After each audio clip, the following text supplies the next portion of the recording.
So we live in a country which celebrates art, and we know this because our forefathers took great pains to create huge temples with large sculptures of gods and idols, as well as monasteries with frescoes and murals.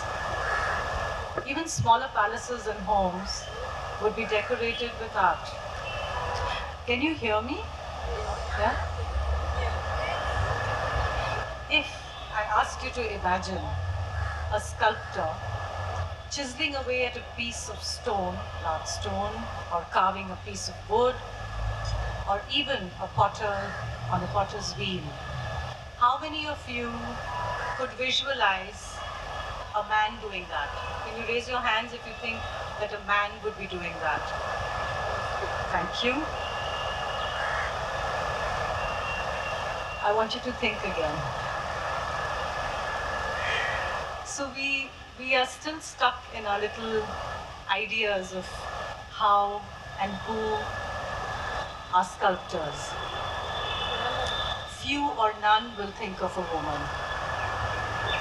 Meera Mukherjee drew alpanas with her mother as she grew up in an educated Bengali home, which also followed all the rituals related to the Hindu festivals. Meera knew from a young age that she was not going to be taken the trodden path when she dropped out of schooling. While her sisters were pursuing their studies, she was drawing and painting. At the age of 14, she joined the Indian Society of Oriental Arts, and by the age of 20, she was working under Kusuma Afandi, the Indonesian master. After studying at the Delhi Polytechnic, she got a scholarship to study art in Germany and travel across Europe to see and understand Western art as it was taught at the time. But Meera came back to India to look for her roots. Quotes Meera, "I belong to a country which also had a great tradition of its own. It was the heritage which had in 1,000 ways folded me. And so though I was at the moment living, learning and growing in the West, I should still find my own way to myself, rooted in the great Indian tradition." Says art scribe Pranav Ranjan Ray about Meera. At a time, as an independent, urban, industrialist, capitalist, democracy artist, she, Meera, dared to do what none of you would do. What did she do? She chose not to follow any tradition that was similar to the Western academic school of modernism. At the same time, understood well that Western education should be used to hone and expand creative skills. He goes on to say, number 2, tradition often gets stagnated to become a meaningless burden. So, instead, she made special efforts to learn, support, and represent the living arts of indigenous folk communities. Meera realized that a legacy cannot stem from inheritance alone. One has to sift through and extract that which could support creative restructuring. Ladies and gentlemen, I am Reena Lath, the director of Akar Prakar, and it gives me great pleasure to have introduced you to Meera, the woman behind the metal, to whom we dedicate this evening. We have planned an informal conversation around Meera, and I take this opportunity to welcome our speakers today. So Dr. Geeti Sen is a cultural historian with her degrees from the University of Chicago and Calcutta. She is the author of 7 major books on Indian art and has lectured widely in the United States, Canada, UK, France, and Germany. She is the former director of the Indian Cultural Center in Nepal and earlier the chief editor at the India International Center, New Delhi. Among her book publications, 2 essays are on the life and work of Meera Mukherjee in Image and Imagination, 1992, and Your History Gets in the Way of My Memory, 2012. Please welcome her with a round of applause, Dr. Geeti Sen. Thank you. I'm used to yellow flowers. How did you know? Thank you. We also have here with us Ms. Sunanda Basu, who is presently a lecturer at the Presidency University and was a professor of German at the Max Muller Bhavan in Pune and Kolkata. She is an art lover and a close friend of Meera. Please welcome her with a floral tribute and an applause. Thank you. We are indeed privileged that Meera's friends are here with us today. Today would have been her 100th birthday. 12th of May was Meera's birthday, and we are here celebrating her 100th day. So both Geeti Di and Sunanda Di is what I will be referring them to, will take us into the stories of Meera and of the magnificent Ashoka, which stands tall here at one of the most artistically inclined hotels in New Delhi, the ITC Maurya. May I now request someone from Vinita Sharma's team to come and receive the flowers? Okay, we'll give it to them later. Vinita Sharma, the general manager of the hotel, has always risen to the occasion to celebrate Meera's art at this wonderful hotel, which she so lovingly manages. On the 100th year of Meera, we at Akar Prakar are once again hosting a show of her works.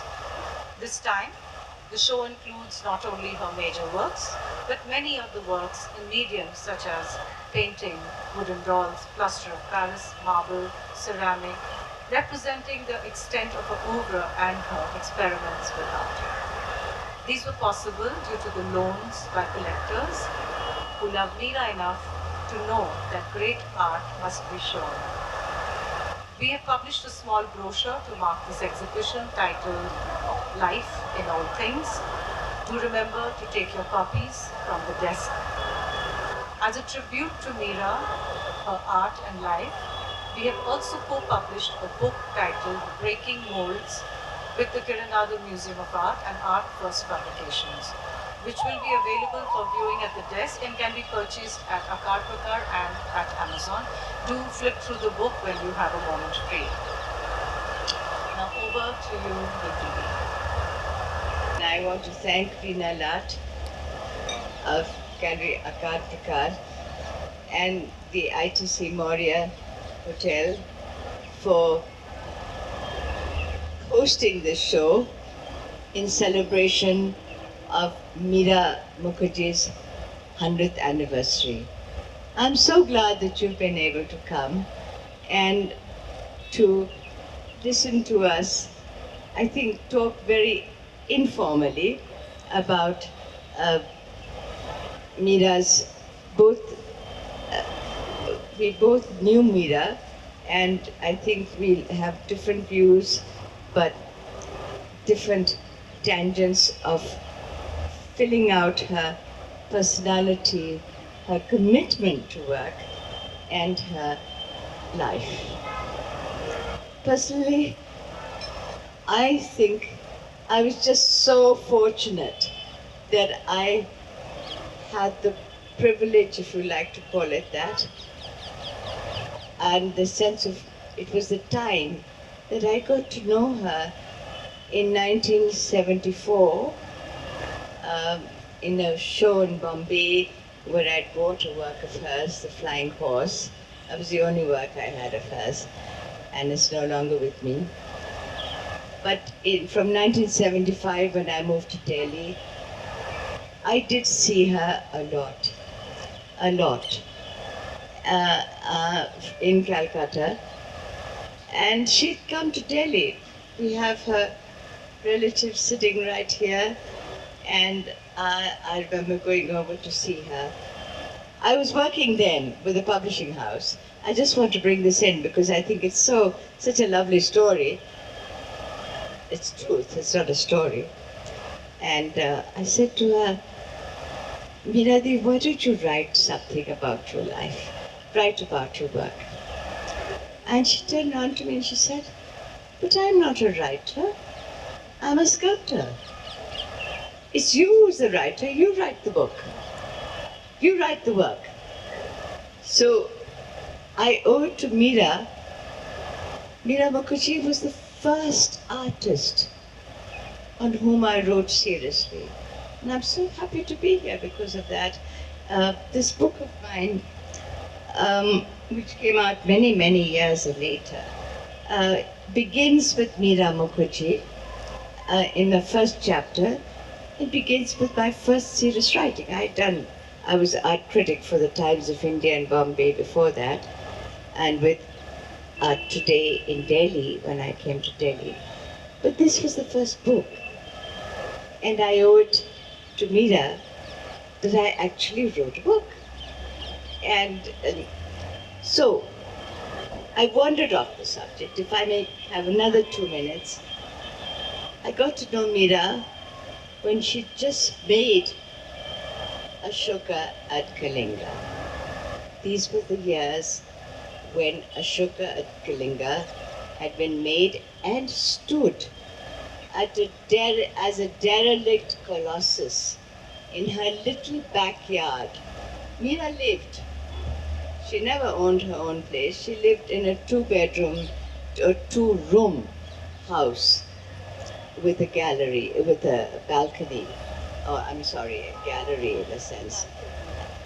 You correct me, there was a balcony, but there was also a little corridor, and with her dog Bolu. So Meera was actually keeping Ashoka at Kalinga because it hadn't got sold. It took her 2.5 years to complete this 11.5 feet bronze. And she'd used up all her money, all her resources.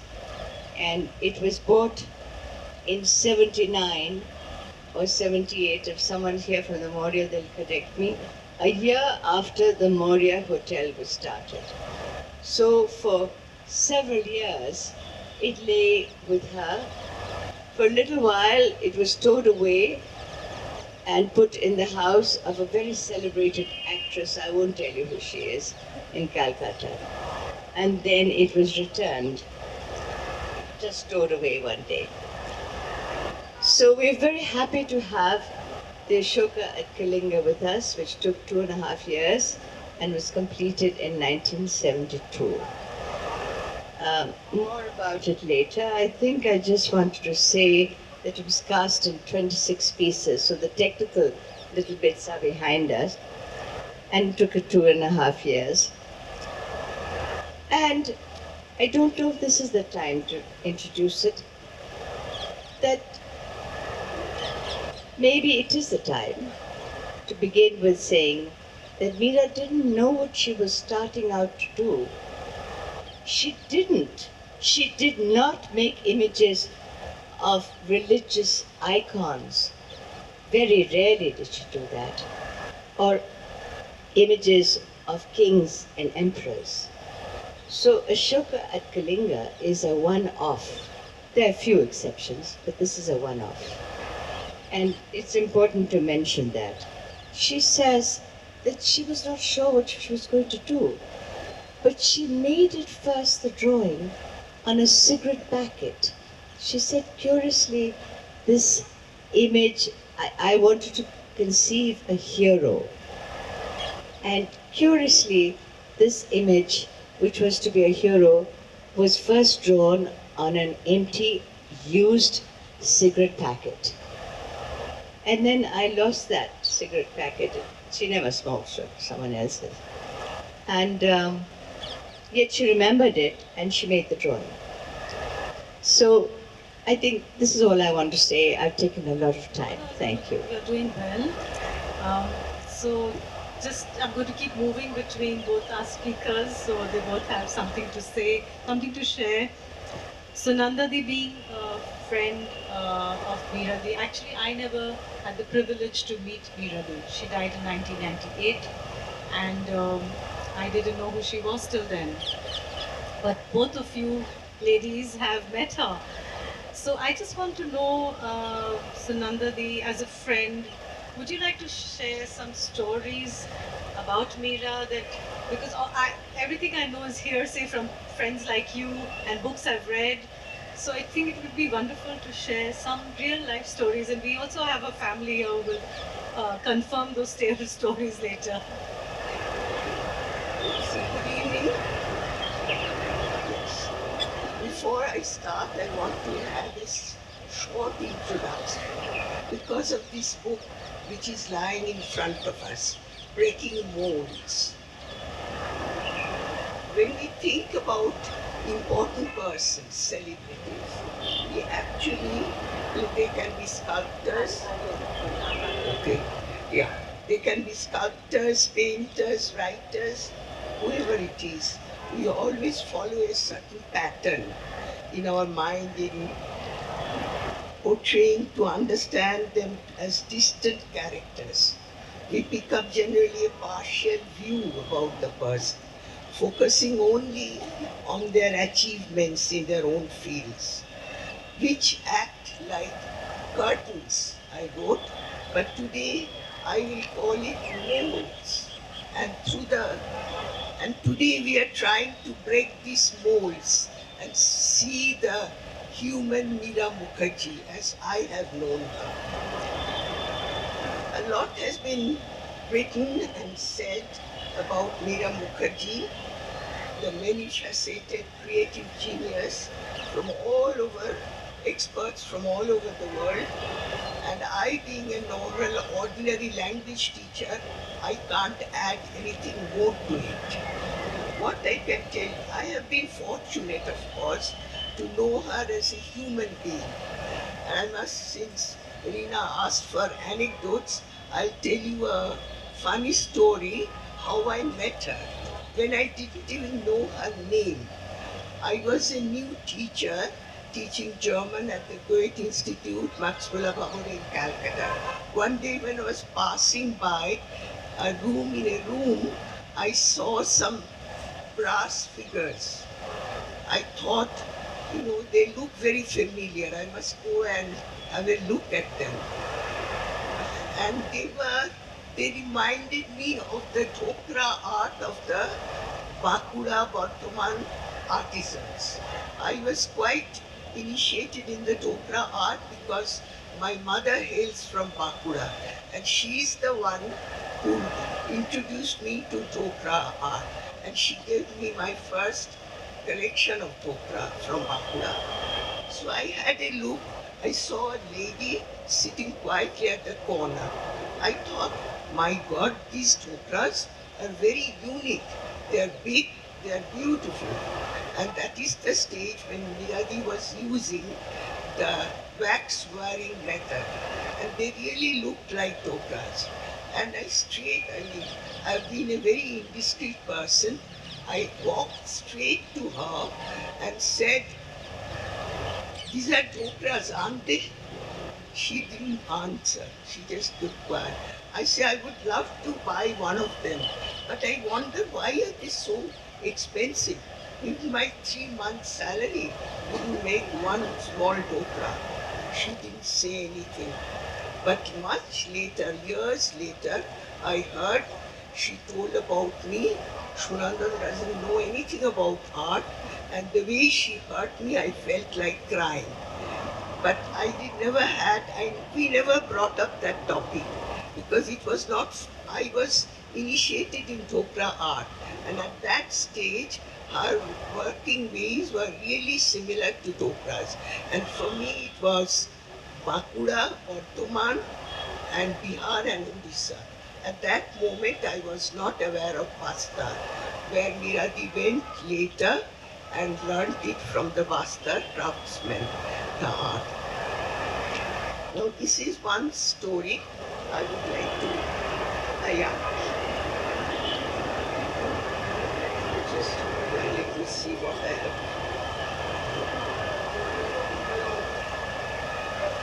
when you ask me about Meera Di, what kind of person she was a fiercely private person.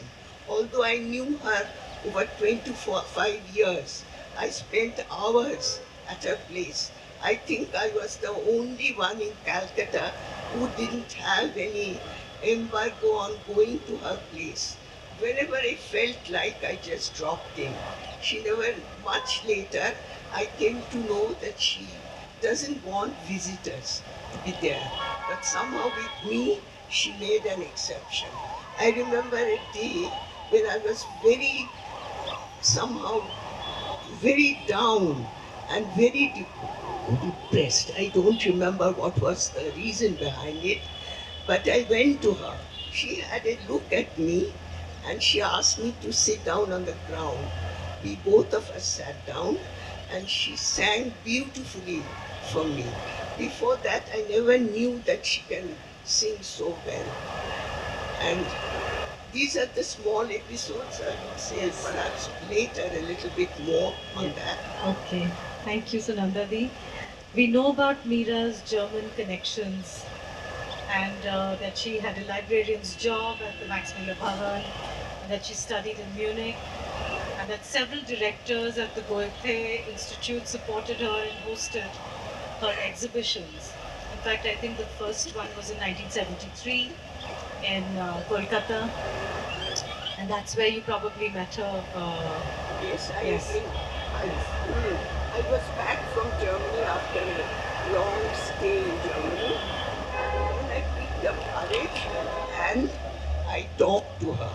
But somehow she did never mention that how hurt she was by my questions at that exhibition. So we Now, also, yeah. yeah, and that was the time when we first saw the Ashoka. It was an overwhelming experience. Dr. Olau used to live, Dr. Olau, the director at that time of Goethe Institute, Max Muller Bhavan, used to live as a tenant of some famous person, famous actress. You can tell her name. Okay, Suchitra Sen's bungalow. Suchitra Sen used to live upstairs and he was downstairs. And we went there and it was such an overwhelming experience because we really didn't know Meera Di as a sculptor or as an artist.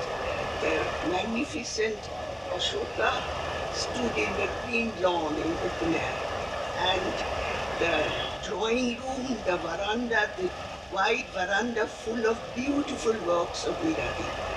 And naturally, we all looked at them because we were, even at that stage, we didn't have the money to acquire any of them. In fact, we have some photos. If you come to the gallery, you can see some of the photographs of that particular exhibition. Dr. Leshner was very close to Meera Di, and Yes, Dr. yes. Leshner was the director of the Goethe Institute, first at Kolkata, then at Mumbai, and then Delhi, and then I think All India he kind of headed that, and later moved to Paris and to I think Berlin, if I'm not wrong. So what I wanted to ask you is that Dr. Leshner had a very intense kind of relationship with Meera Di, and he supported her 1983 exhibition at Jahangir Art Gallery, and later in 2012 when we reached out to him to do an exhibition of Meera Mukherjee at Munich, we then showed at the Sternberger Z with ICCR in the Year of India in Germany. I just wanted to know, Geeti Di, that Meera Di had started a kind of research in the 1960s, and she got a scholarship from the Anthropological Survey of India. So she conducted a survey on the indigenous metal artisans of India.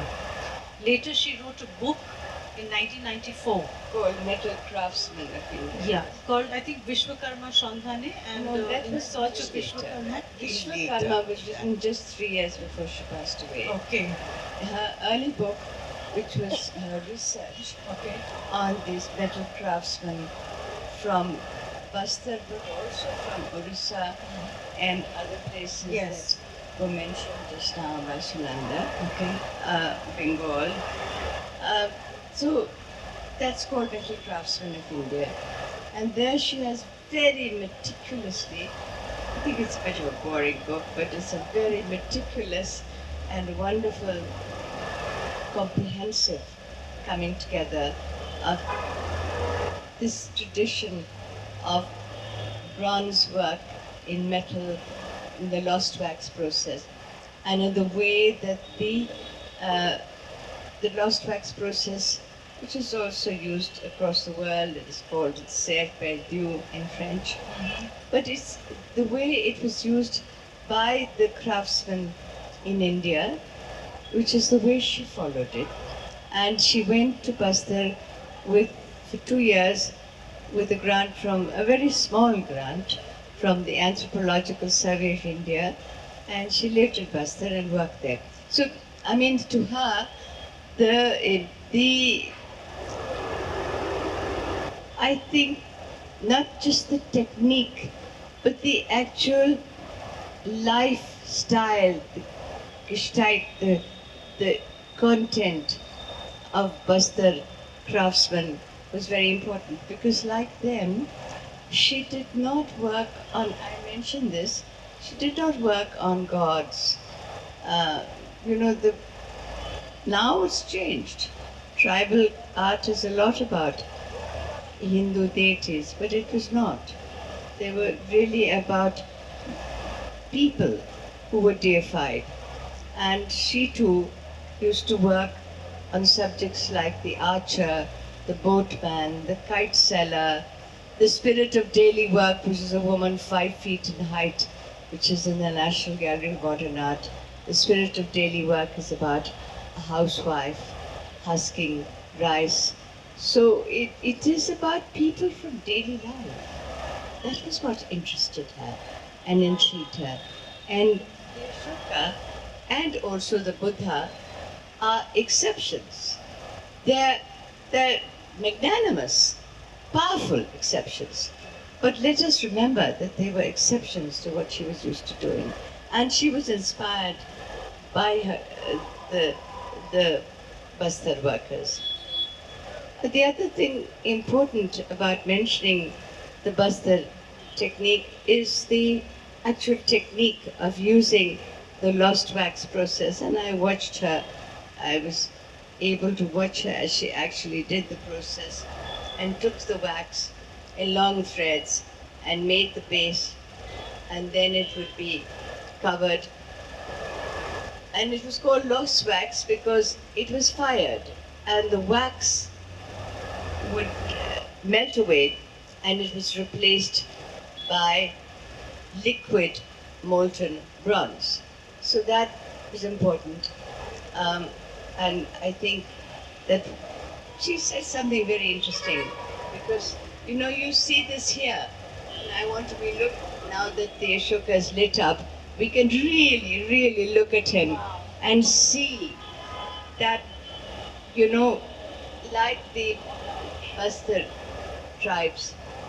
tribal art, she has retained the lines on the arms, across the torso, and down to the legs. So she mentioned once, she said, if Van Gogh did not hide his brushstrokes, why should I have to clear out? I mean, normally a sculptor would smooth out these striations, but she didn't do that. She left it in the raw, if you'd like to put it like that, deliberately. I think that's all one can say this time. Thank you. I have actually got myself a copy of the book that she wrote later in her life, and I'd like to read little portions of it. It was in the early 60s, it was published by her, this particular book called In Search of Vishwakarma. So she writes in the foreword, it was in the early 60s while I was working on Metal Artisans of India, I came across a group name of Vishwakarma. Gradually, I came to know Vishwakarma group in Andhra, Orissa, Bengal, Punjab, Delhi, but I could not then work on them. Over years, I traveled and met more artisans, and slowly the inquiry assumed a definitive form. Then I began to write out what I had found out, what was not only a collection of facts but also my personal reactions. I feel that it's very important to hear what she's saying in this book. So I'm just going to read a few passages.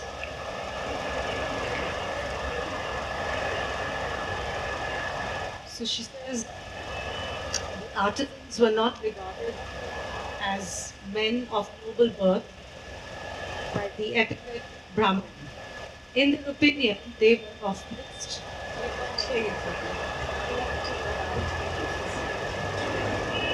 The artisans were not regarded as men of noble birth by the epithet Brahmin. In their opinion, they were of mixed low-caste Chandal origin. Yet when they produced excellent works, the kings gave them the title of Vishwa Brahman or Vishwa Shraman. But the artisans felt proud calling themselves just Vishwakarma. There is not the least doubt that Buddhist art has helped to raise the human mind to great heights. As I looked at the face of the Buddha at Sachi, expressing tranquil bliss, I felt that the artist who had made the image had become Buddha himself. Was it possible for the artist to reach this state of union with his art, a state which lifts a man to transcendental levels? By work alone or by the power of meditation as well? Later she goes to Japan, in fact, in part of her research. There she meets a gentleman at the ceramic workshop.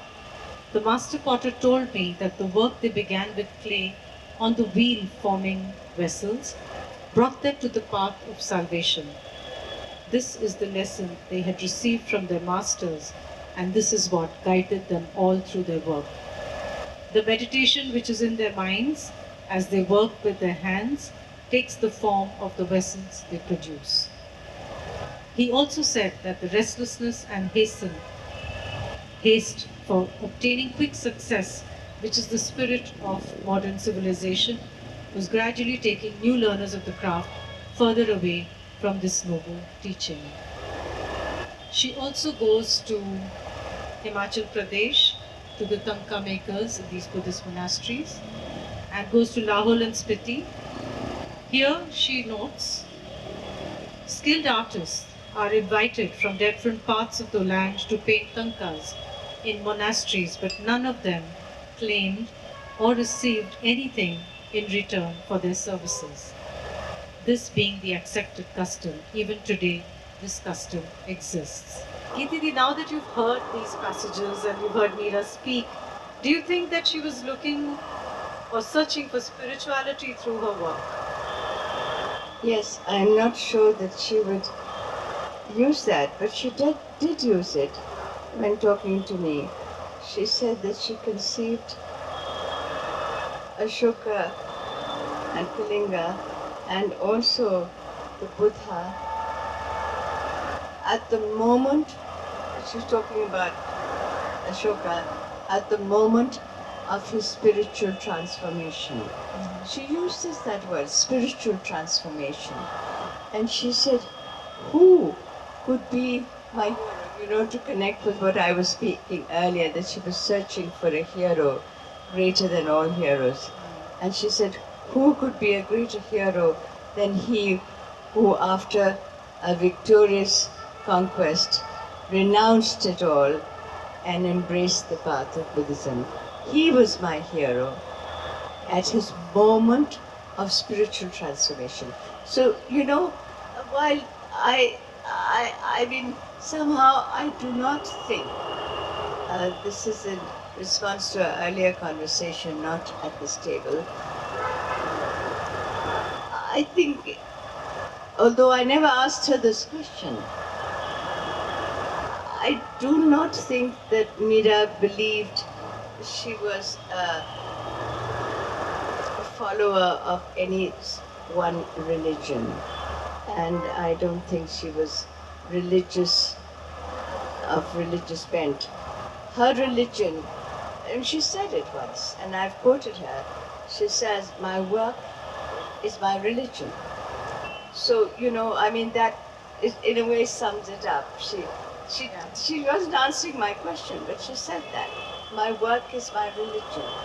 So, in answer to your question, I don't think it's really an answer, but we are looking also tangentially as to whether Meera was a religious or a devout person, whether she was moved by religion to conceive these images.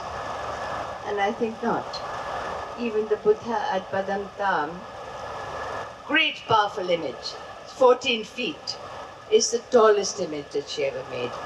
And I'm so glad that it is still in India, because there was every chance that it would leave this country. It was difficult for a 14-foot bronze, but it stayed in India because of the vision of a man called Gordon Fox, who lived in England and was head of a tea company, and he bought the image.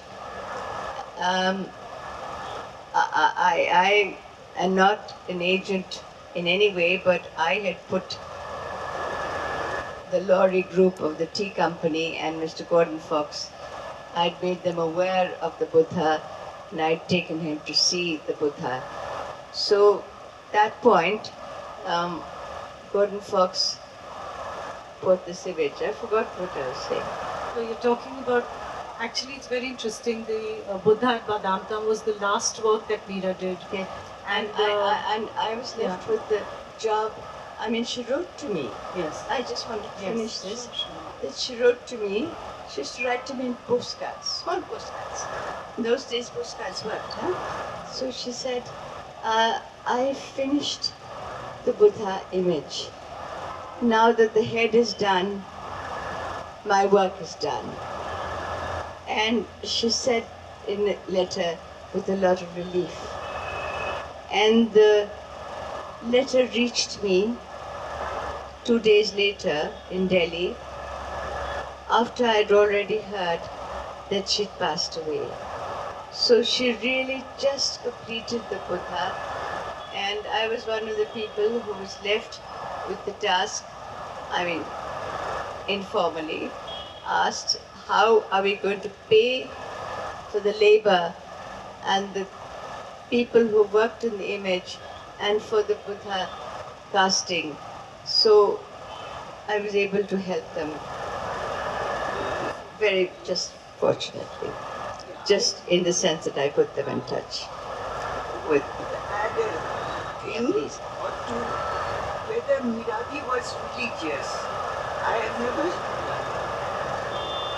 seen her doing any religious rites or believing anything in the so-called religious sense. But in the last years of her life, she felt very attracted towards the Buddhist thoughts and Buddhist philosophy. We had long discussion because as a student, I studied philosophy, especially to Zen Buddhism. As you have already heard, she visited Japan and she was especially attracted towards the Zen line of Buddhist thoughts.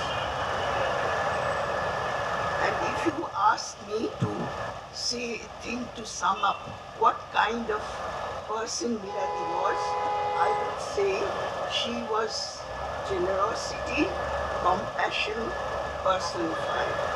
I hardly have ever seen anybody who was more caring than Meera. And it is no wonder that the last creation was the mammoth Buddha, who signifies the ultimate wisdom and compassion for mankind. Thank you, Sunanda Ji.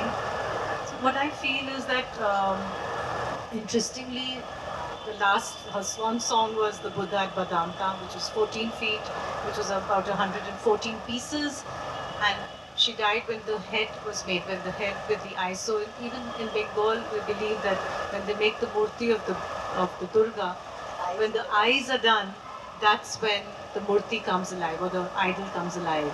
And literally, Meera Di died making the face and the eyes of the Buddha, but the piece was put together by her students, by people like Geeti Di, who helped raise the funds to complete that work, and it was sold after her death.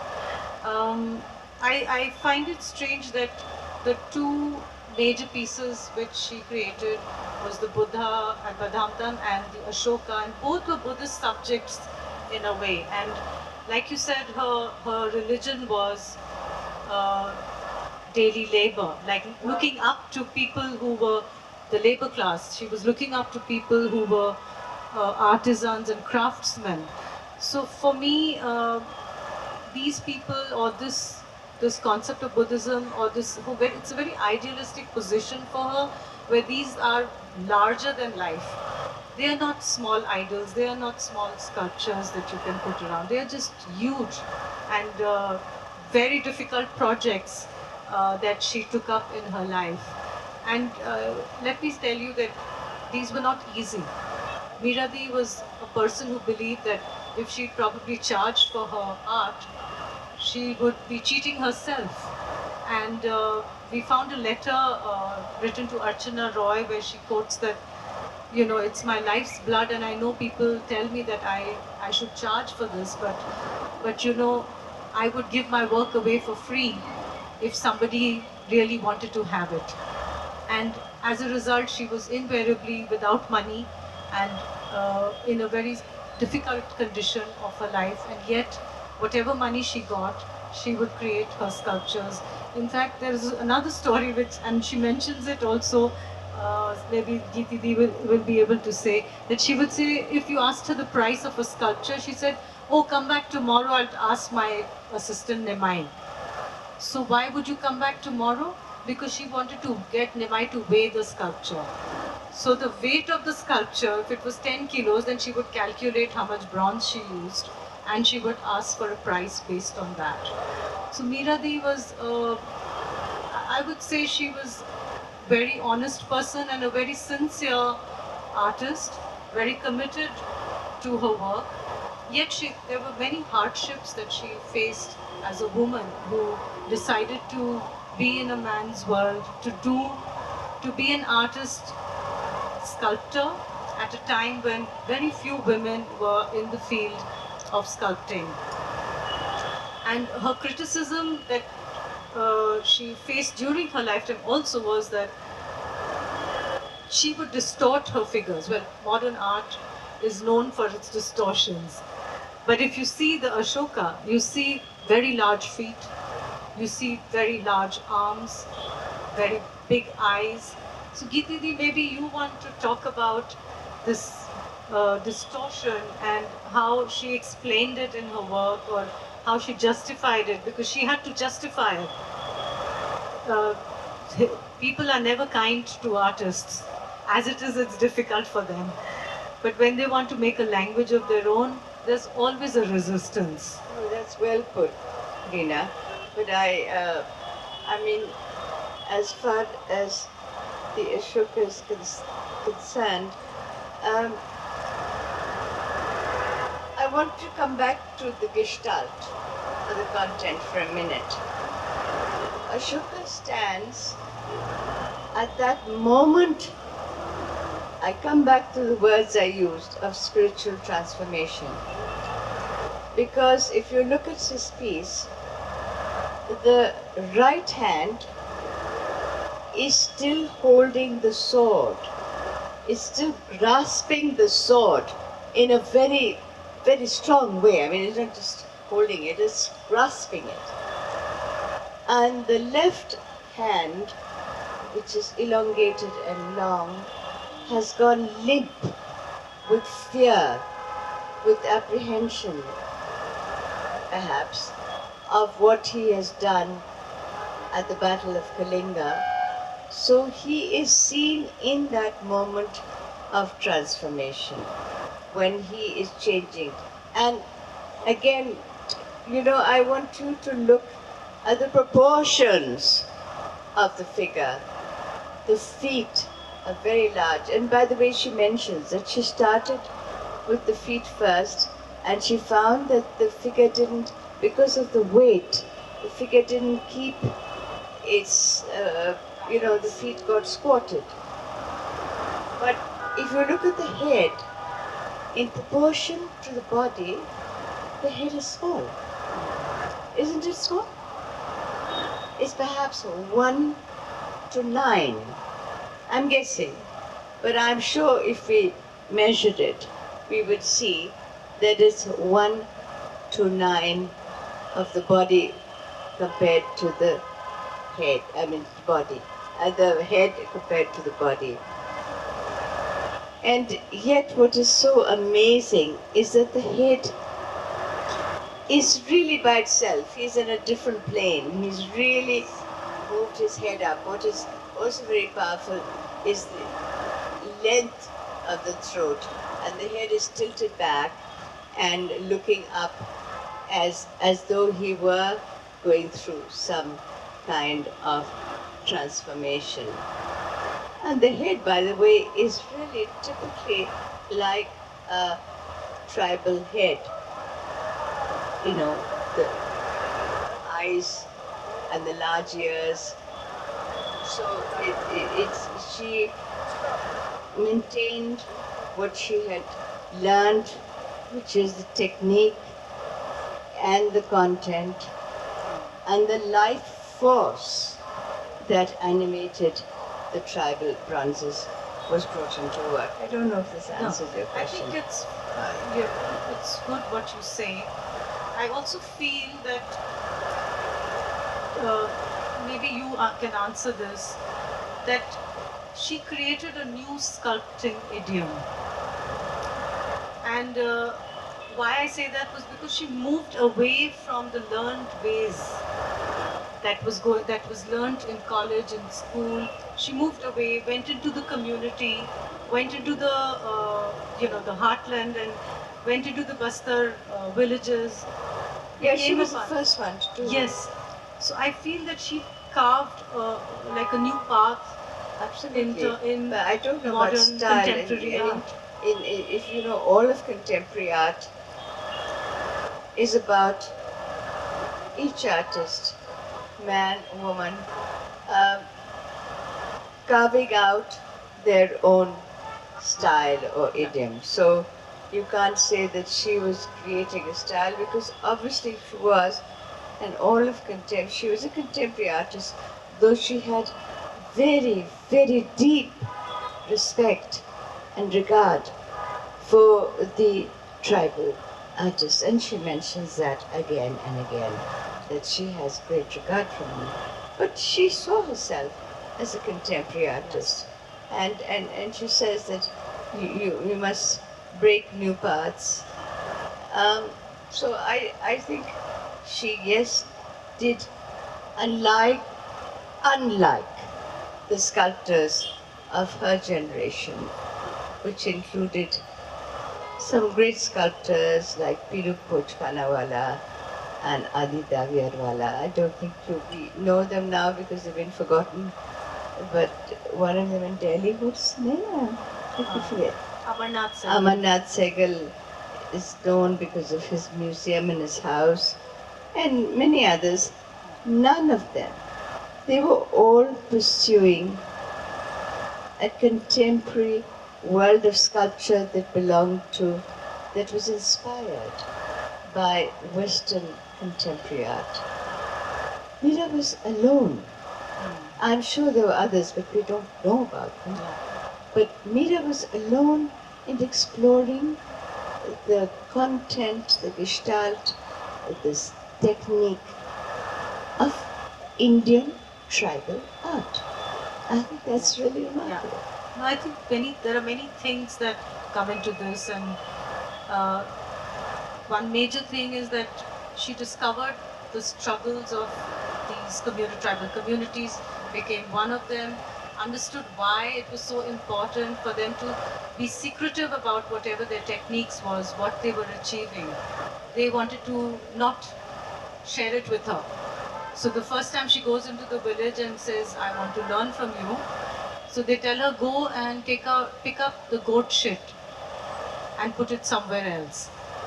And she obviously reacts, but she does it. She says, I did it because only then they would feel that I'm part of them, that I'm ready to go along with them, live their lives, understand their sorrows, understand the poverty, understand their struggles to survive.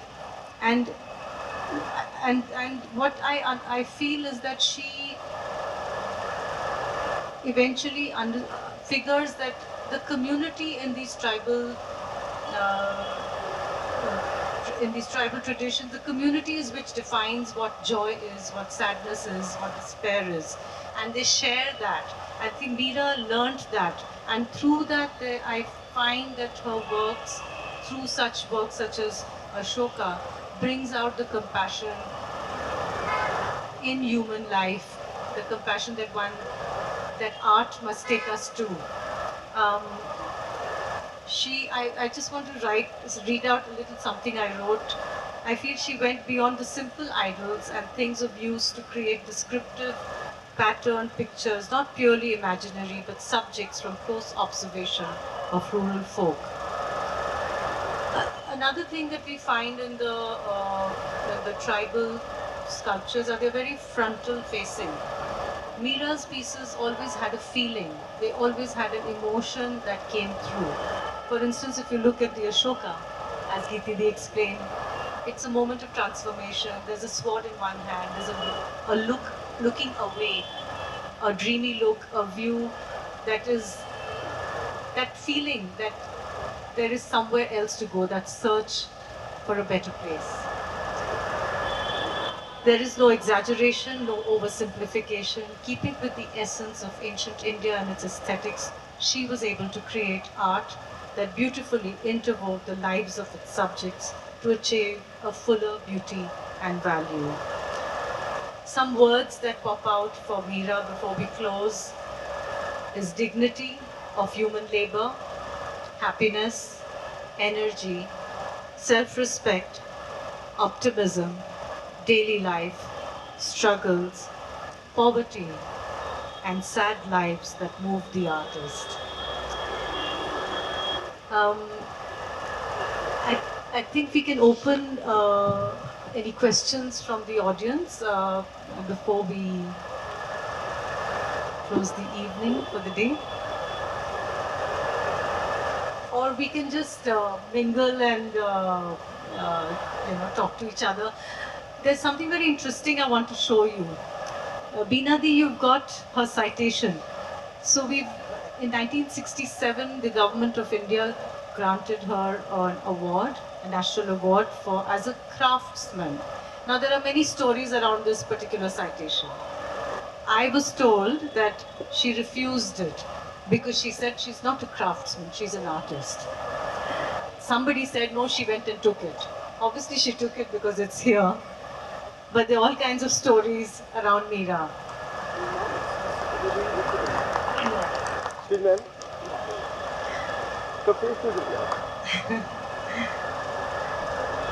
I'm just going to close the evening with a quote that I think Meera would have liked you to know or hear.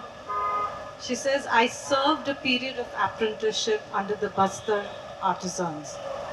Working with these superb craftsmen, I could not suppress a thrill to feel that the great Tanjore bronzes were made by fingers such as theirs, and I was in their company.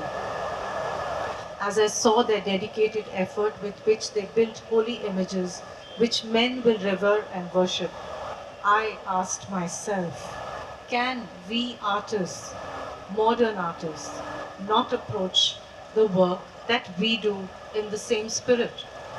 What if we, building the figure, not of a god, but of more earthly things, not feel in such creation a similar spiritual unfolding?